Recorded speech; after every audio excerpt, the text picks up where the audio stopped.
Hi guys, and welcome to our Science Summer Book Club series. We're going to get started with our first book of the series. Now I know I said I was going to do one chapter every Tuesday and Thursday, but looking through the book, some chapters are shorter than others. So in order for us to hopefully do at least 2 books this summer, some days I might do 2 chapters if I feel like they're a little shorter. So today we're actually going to do chapters 1 and chapter 2. So I will still make them 2 separate posts, but we are going to do both of those chapters today just because chapter 2 is pretty short and there's not too much depth in it, so I think we can get through both chapters. All right, so let's get started with Zoe and Sassafras, Dragons and Marshmallows. Story by Asia Citro. Pictures by Marion Lindsay. Chapter 1, Bug Circus. What is it, Sassafras? I crouched down and ruffled my cat's fluffy fur. He was trying to flip over a heavy, mossy rock with his paws. Something good was definitely under there. I gently tipped the rock over on its side. Yes! I clapped my hands together. This rock was hiding a treasure. 1 billion roly-poly bugs. Okay, maybe not 1 billion, but at least 20.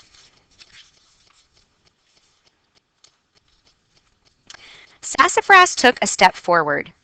Meow? No, don't eat the bugs. That's gross.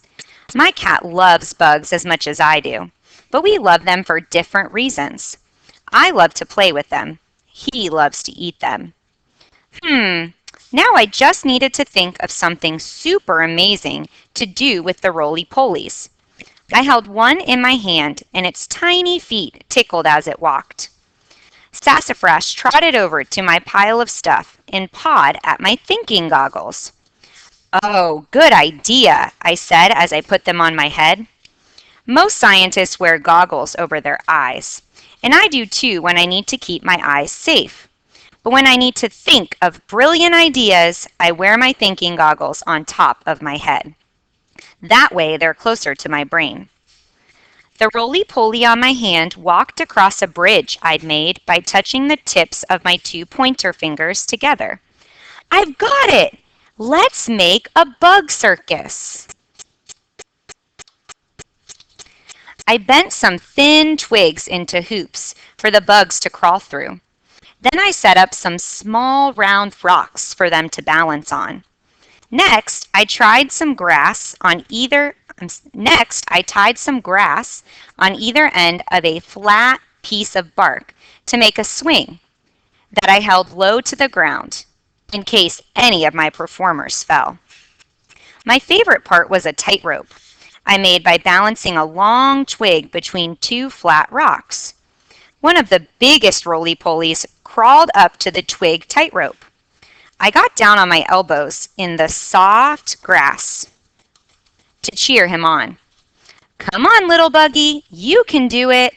Almost, almost. No! He tumbled into the grass, and then another one followed. The bigger roly-polies were having too much trouble. I carefully plucked the smallest of the roly-polies from the ground.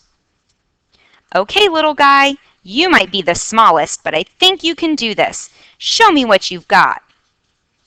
So I'm wondering why the bigger roly-polies are having trouble crossing the twig tightrope versus the little roly-polies. So just something to think about. Why do you think the bigger roly-polies are having trouble crossing the twig versus the little roly-polies? I placed the tiny roly-poly on one end of the twig. As he crawled along, I held my breath and didn't let it out until he was across. He made it! I jumped up, cheered, and looked around for my mom. Then I remembered she was inside packing. I was so used to her being out here with me. Mom is going to love this. Let's get her, Sassafras. Come on. I glanced over my shoulder just in time. to catch sassafras creeping toward my circus performers. No way, Kitty, you're coming with me. I do not trust you out here with my bugs. My new little friends are not snacks. Sassafras gave me a stinky look, but he gave in and followed me. As we got close to the house, I spotted my mom in the window, but she wasn't looking at us. She was looking at our old barn and holding a photo. I wonder what she was reminiscing about. What was she thinking about looking at the barn and the photo? So now we do have some science terms from chapter 1 and some things that I want to go over. One is the roly-poly. Now I know she says roly-poly bugs, but actually they're not insects, they're crustaceans. And the interesting thing is as to why they're crustaceans is, as you can see here, they're in the isopod family, meaning pod or foot family. They have 7 pairs of legs that are similar in size and shape.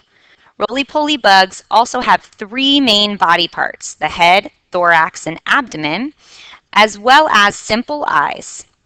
They also have antenna, gills, and lung-like adaptations. So there's a word too that we've learned before about adaptations.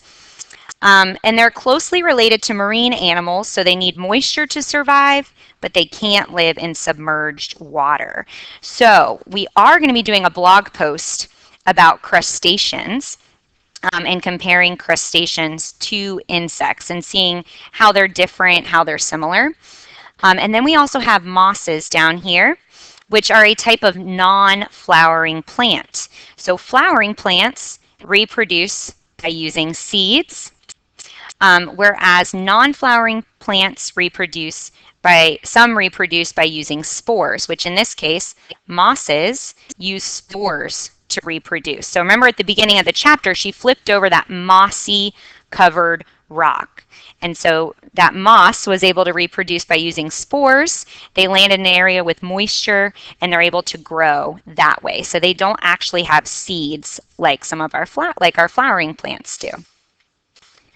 All right, so that's the end of chapter 1. I'm going to go on to the next video to go ahead and read chapter 2.